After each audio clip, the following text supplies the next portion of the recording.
Hello, everyone. It's Thursday, December the 2nd.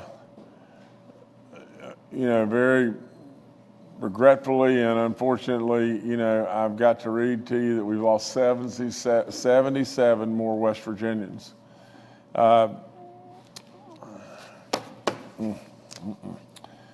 4,869th death of the 70-year-old female from Braxton County, the 4,870th death of 92-year-old female from Hardy County, the 4,871st death of 77-year-old male from Marion County, the 4,872nd death of 70-year-old female from Mercer County, the 4,873rd death of 86-year-old female from Lincoln County, the 4,874th death of 92-year-old female from Pleasants County, the 4,875th death of 68-year-old male from Preston County, the 4,876th death of 83-year-old female from Tyler County, the 4,877th death of 56-year-old female from Calhoun County, the 4,878th death of 63-year-old male from Clay County, the 4,879th death of 46-year-old male from Putnam County, the 4,880th death of 87-year-old female from Marion County, the 4,881st death of 75-year-old male from Nicholas County,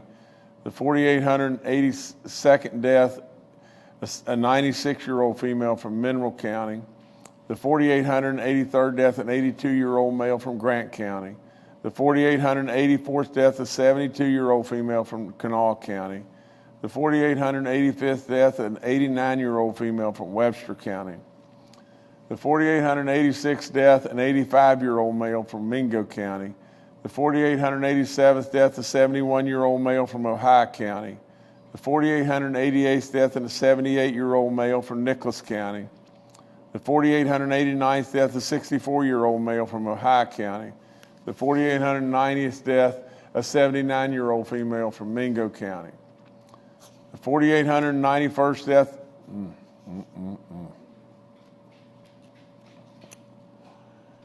This just kills me. I mean, it's just so sad.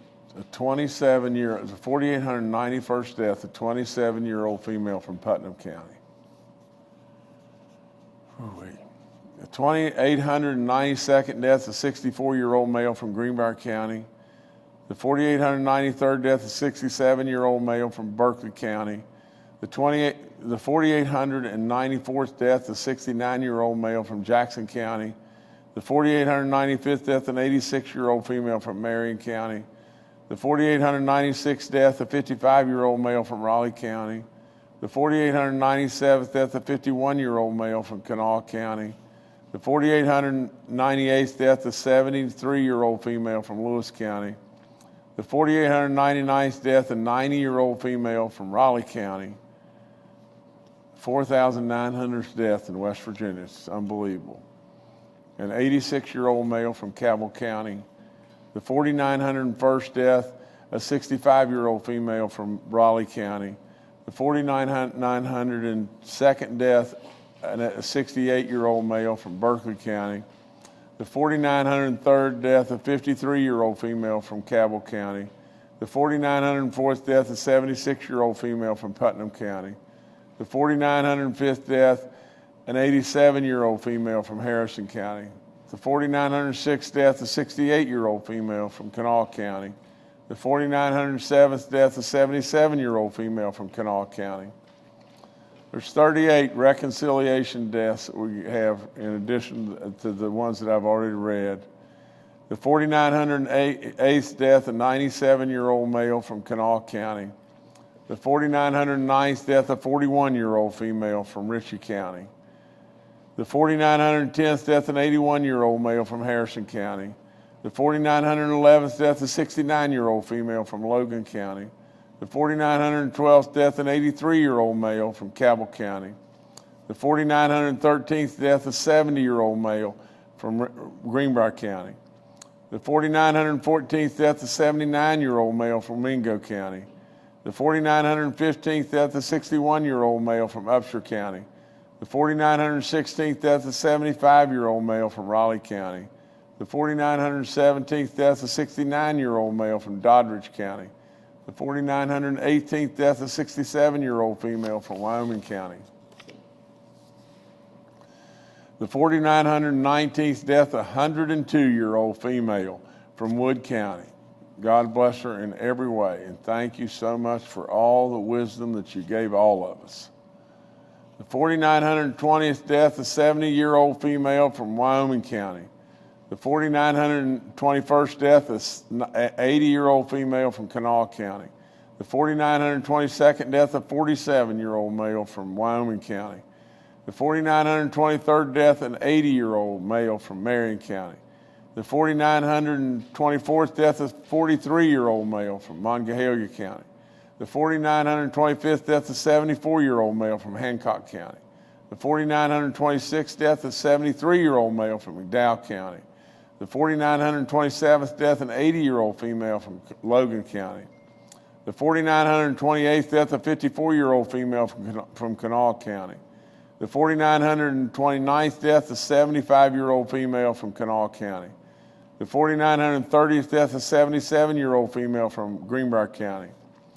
The 4,931st death, an 84-year-old male from Ohio County.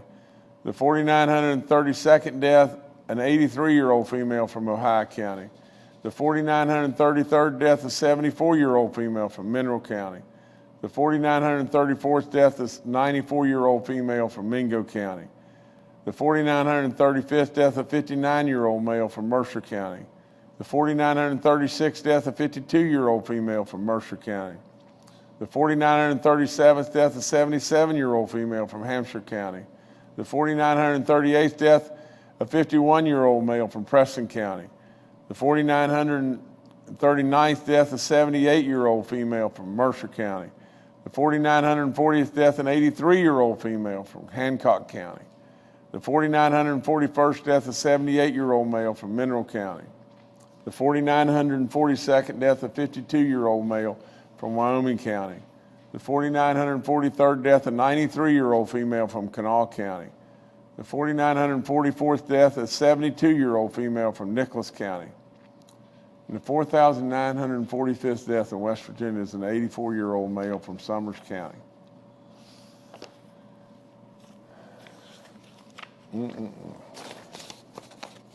I want to apologize to you too for us getting started late. There's just a pile of stuff that we got behind on today, and getting here and getting taken care of all the other stuff. So our First Lady's doing stuff, in regard to Christmas and everything over at the mansion right now, and we just got behind, so I'm sorry. The number of active cases in West Virginia is 7,113. The new positive cases are 1,446. The daily positivity rate is at 9.10. Our cumulative positive rate is at 6.24. We have 285,357 that have recovered. We've still got 569 people in the hospital and 190 in the ICU units, and 94 on ventilators. We got 1 Greene County in West Virginia and 22 red ones right now. There are 19 outbreaks in the schools in 14 counties and a confirmed number of 374 kids or people. Reminder, as I do all the time, you're 65 and older. If you've got any kind of compromised health issues or anything like that, anything whatsoever in your life, forget the compromised health issues. If you're 65 and older and you feel like you've been exposed, you feel anxious, you feel any symptoms whatsoever, get tested, please. Please, please, please. I haven't told my people this that are here and everything, but yesterday I was around a bunch of kids, and lo and behold, we had a bunch of them that tested positive and everything, and that got sick. I'm going to get tested. Just as soon as we get through with this briefing, I'm going to get tested. It's exactly what you should do. If you feel any anxiety or you feel any symptom at all, get tested. Just please get tested. From the standpoint of the antibodies, they'll save your life if we can catch this early enough. And believe me, if you're 65 plus and you have any kind of issue whatsoever and you get this, you're in real trouble. Real trouble. I encourage you to wear your face coverings if you're 65 and older and you have a compromised health issue, diabetes, lung problems, heart problems, whatever it may be, and you're in a crowd of people indoors, you should wear your mask. You know, the boosters are available to people 18 and above. FDA's approved everybody and is encouraging now, thank God, we're finally, doing the right thing there. The other thing is in regard to our boosters, I've said it over and over and over. We have, and I don't remember exactly what the percentages were, but I think it was like 23% of our people that are 50 and older, and 31% of our people 65 and older that are fully vaccinated and have absolutely not taken their booster shot. Now that is not smart. It's just plain not smart. So we need to be doing that. And so run to the fire, get your booster shots. If you lost your card, call DHHR. There's really no need in just beating the same drum over and over and over. We've got a high number of people 50 and older that have absolutely gotten their vaccinations and everything. We're making real progress from a standpoint of 18 and older. Everybody in the whole population 18 and older, we have 68.9% that have their first dose, but we're lagging behind on people getting our booster shots, and absolutely we still could have a whole lot more work with the people that are 5 to 18, 5 to 17. We need more and more of those kids, that get their first and then their second vaccination if needed. Okay, from a standpoint, who's eligible, 5 and older, all the info stuff is on our COVID, hotline that's up there. And our grand families, I've been through the incentive program. It's running out. December 15th, it's over. So if you're not in the thing right now, you better really hurry to get in there. We're throwing money away there. Grand families, get registered. All of our testing's free. I thank Frith and Walgreens over and over. 47 outbreaks in our long-term care facilities, 2 outbreaks in our church communities. We kind of narrowed that down just a little bit in Nicholas and Webster counties. We have 28 inmates and 25 staff cases and everything. It's not too bad. The flus, get your flu shots. You can do it at the same time as a booster or a vaccination, either one, you can do it. I encourage the renters, I encourage the landlords, call us. You're wasting a bunch of money here. If you'll just call us and we can get you registered and everything, you qualify, we'll send you money. Okay, or do it for baby dog stuff and everything, round 3, all that's going really, really well. And we continue to have education savings funds for kids, significant education savings funds. I want to talk to you about a senior program that we're going to start, very, very, very soon. And this, I want to talk to you just one second about tourism, another incredible bit of recognition to the state of West Virginia. And I may mispronounce this, but I think it's Condé Nast, and their travel guide and everything. The Condé Nast Traveler has just, can you imagine this? Can you really imagine this? The one thing that has really turned the dial is, when I walked in the door, the very first state of the state, I said at that point in time that West Virginia needed to put a stake in the sand to say we were going to try to make education our centerpiece. Now, we've done lots and lots of stuff there. And along the way, whether it be roads to prosperity or diversification or tourism or our vets or our seniors, all the different things that have gone on. Lo and behold, West Virginia is really cooking and really, really doing it. And with all of that, this organization, along with Time Magazine and along with, and I'm trying to recall the other organization that just came out and ranked West Virginia in the top 10 or the top 22 in the entire world and it was, I think it was the Lonely Planet, travel guide or organization. But now just think about this. Just think. West Virginia, the place, like it or not like it, that we knew was great. But people in the outside world always looked at West Virginia as backward, poor, dirty. They always looked at West Virginia with a very, very, very difficult look. Now, with all of that, we started changing, did we not? We put that stake in the sand about education. We absolutely made a real commitment to our roads. And before you know it, we became diversified. We didn't forget our energy industries. And lo and behold, now you know what is happening. The world is awakening to the fact that this is the diamond in the rough they missed. Can you imagine? Can you really imagine that this Condé Nast traveler has designated West Virginia as one of the top 22 places in the world to come to? Can you imagine? Lonely Planet placed West Virginia, I think, in the top 10 to come to. Time Magazine, over and over and over. We are becoming really noticed. We knew how great we were. We needed to turn the world loose. We needed to change our image, and we did it. And we thank these people. We thank the Condé Nast people, the Lonely Planet people. We thank Time Magazine. There are so many things that are happening in this great state. On and on and on.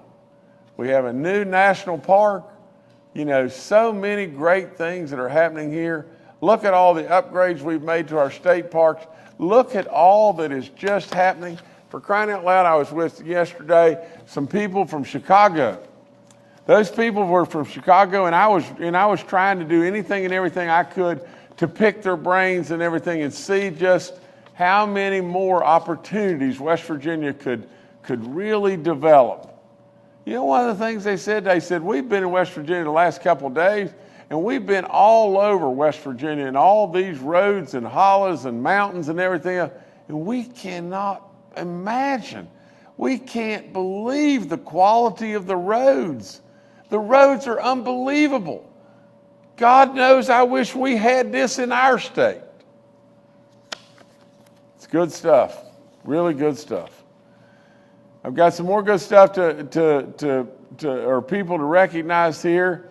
We now have a brigadier general, a lady, a brigadier general, the first female to be promoted to brigadier general status in the state of West Virginia in our National Guard in history, the first ever.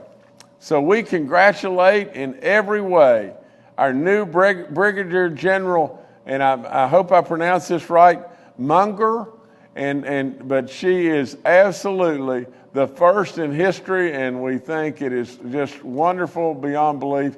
I think it's Michelle M. Munger. So thank you so much, and God bless you, and absolutely we're very, very proud. Very, very proud. Okay, I want to touch on this pretty quick because we're trying to hustle along here, but the revenue numbers just came out, and I think they came out yesterday or the day before, and I promised you a rocket ship ride. I promised you that when I walked in the door. And really and truly, because I believe just this, like it or not like it, but God above has given me just this gift. I can look at something, and most generally I can tell you what will work and what won't work. And when I looked at our state, I can never get away from just these principles.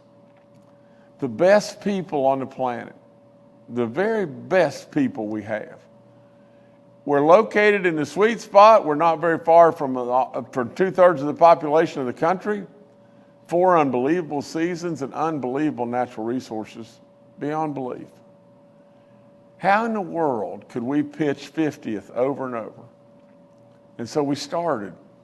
We started because I truly believe that people that have real passion, and God knows I've got that, and absolutely we started down the path. We started down the path to diversify. We started down the path to absolutely help our educators and help our seniors and help our vets and absolutely make a real life commitment to tourism and absolutely do our roads. And lo and behold, now, here we are.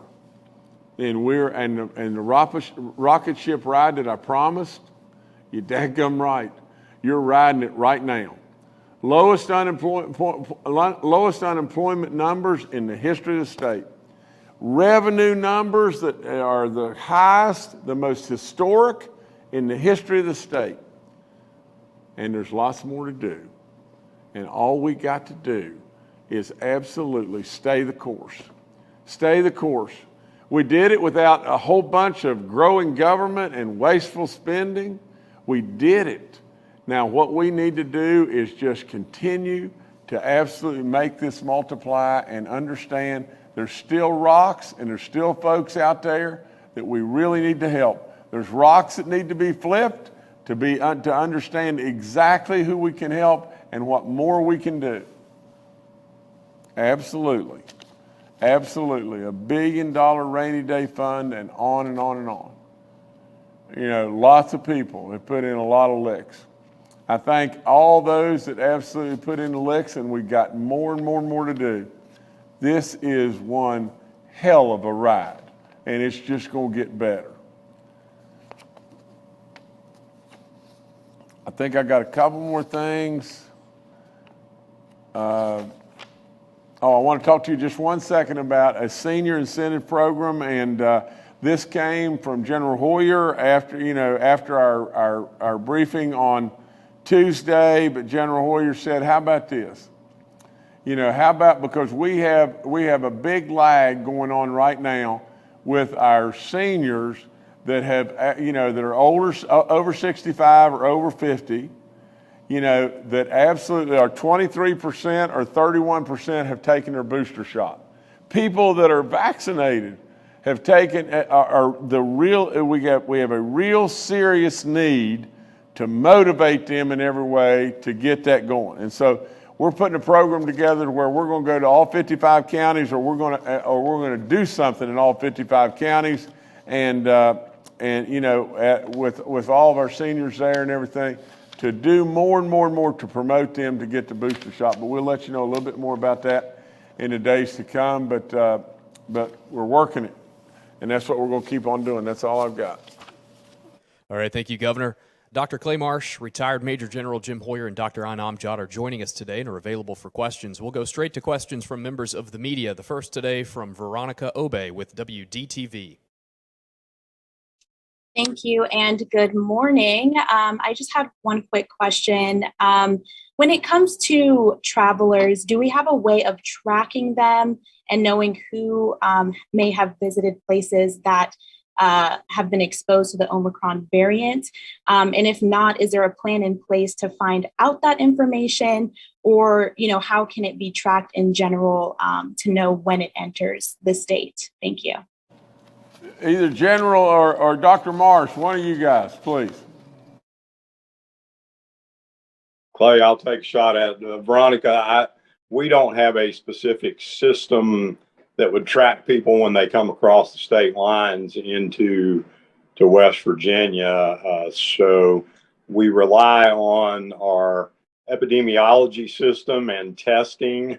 And that's why we encourage people, like the governor just did, if he was around someone who may have had COVID or who had symptoms, then you go get tested. That allows us to pull data together and then to do some level of contact tracing and identify where that origin of their issue may have occurred.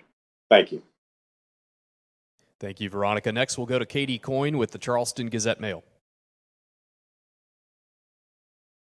Hi, Governor. Thank you. I know on Monday we did a reconciliation for booster doses, which brought us up to about 220,000, I think. But that same day, between Monday and Tuesday, according to the dashboard section on total people vaccinated on the vaccine summary page, there was a decrease of almost 27,000 fully vaccinated people in the state, from 849,000 about on Monday to 822,500 on Tuesday.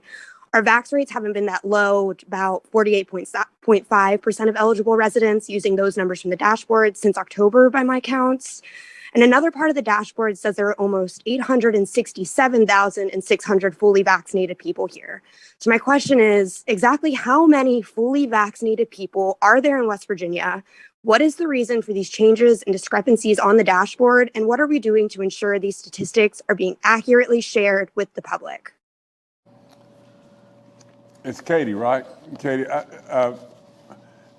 I'm sure if you watched the briefing closely, you could see that. I mean, while these things are difficult, I wasn't very happy. You know, I wasn't very happy that we've spent a lot of money, and we're tracking. We're tracking the number of vaccinated, the number of deaths, and everything else, and you can see I wasn't real happy. And with all that, I'll promise you that that the folks that are on with us right now, the general and everybody else. And I'm gonna have the general address the answer, because he knows this way more than I. But all of us, are constantly trying to do better and better as far as the tracking. And at the end of the day, I'll pass to the general. I wasn't very happy, that's for sure. Yeah, Katie, so you are correct. The numbers, based on the reconciliation, the total numbers changed. I'll give you an example of what the challenge that was faced by the DHHR team and reconciling data. If you recall, in the beginning, most all entries were done into the system referred to as VAMS, which is the CDC system. The VAMS system is not sensitive in the sense that, for example, if I got my first dose at one location and was entered in as James, middle initial A, Hoyer, then I got my second dose at another location, and that individual that entered my data entered it in as James Hoyer, no middle initial, and then the booster dose got loaded at another location. Then the way the VAM system is not sensitive to correcting data, that would have entered me as 3 first doses, 3 different individual cases. So what had to be done in the reconciliation of data was to go in and do a series of algorithms and clean that up. Related to the transparency piece, that's why we put the information on the dashboard. So folks like you can look at it, ask us questions. We're happy to go through all the work that we do. We have a team of data scientists here at WVU that work data with the CDC as well as the state. I've got great confidence in Tim DeBar at DHHR, who manages data. But I think, to your point, is related to transparency, is that's why we put the data up, and we put it there so people can look at it and ask us questions. And we work with an imperfect system. We also work with a number of providers who input data, who may have input data a little bit differently. But we continue to work every day because, as the governor just pointed out, he presses the team every day to make sure we're doing the best we can to maintain a high level of accuracy of information. Thank you. All right, thank you, Katie. Next, we'll go to Kenny Bass with WCHS and Fox 11. Got an answer. How many people are vaccinated in West Virginia?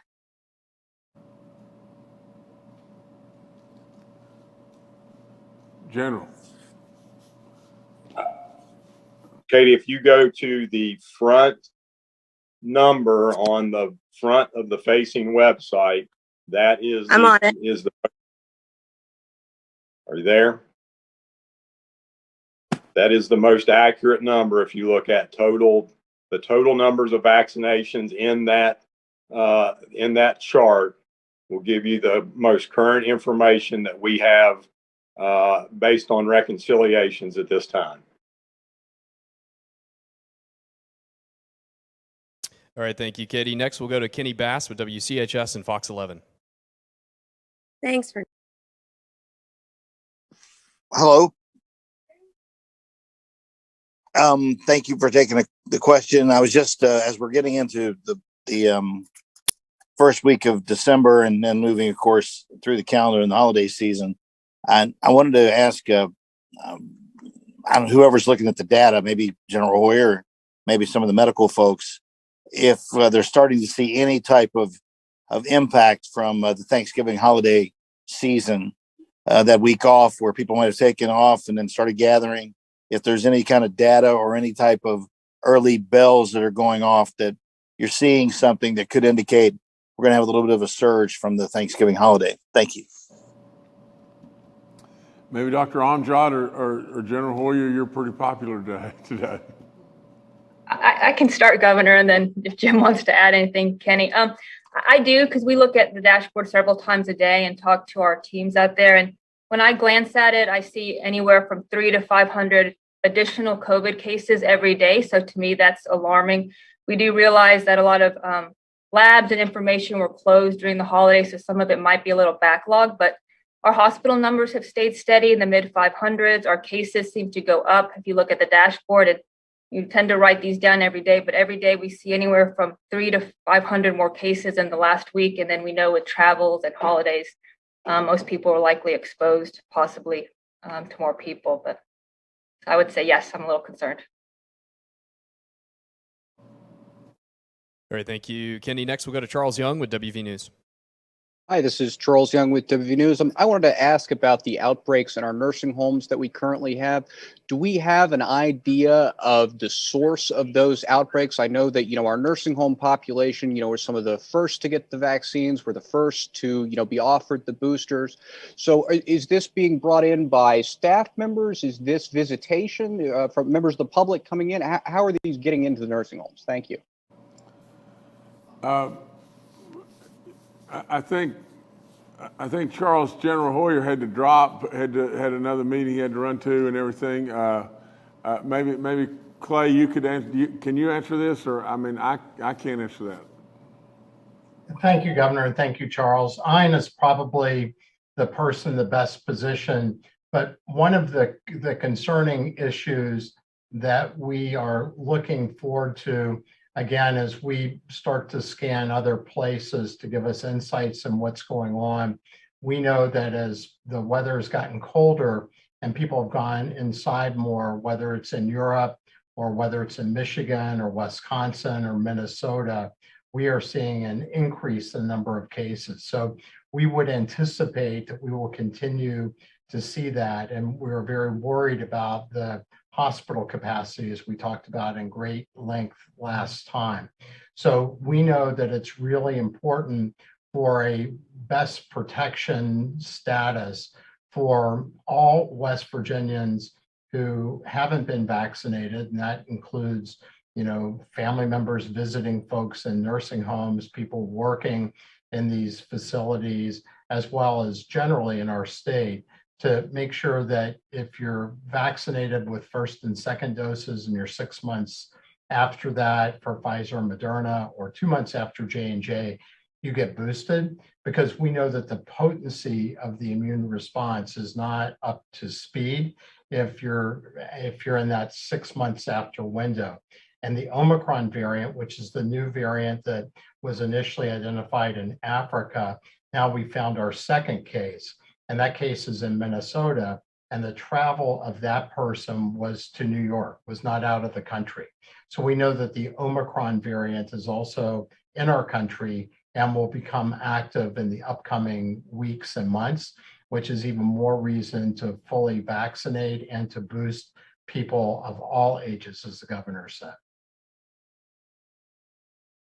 All right, thank you, Charles. Next, we'll go to Paul Mullen with WCBC. Good afternoon, Governor. Good afternoon, panel. I'd like to direct this to Dr. Marsh. I know you look into a lot of things, and we've heard about the Pfizer pill that is currently under evaluation. What else is in the pipeline as far as treatment and prevention of COVID-19? And maybe are there any studies that you are waiting for to come out that would give you a little bit better grip on where this is going to next? Thank you. Dr. Marsh, please. Thank you, Governor, and thank you, Paul. So I think you've hit the nail on the head, Paul. One of the most exciting developments in our ability to combat the serious manifestations of COVID-19 are the oral pills, one from Merck and one from Pfizer.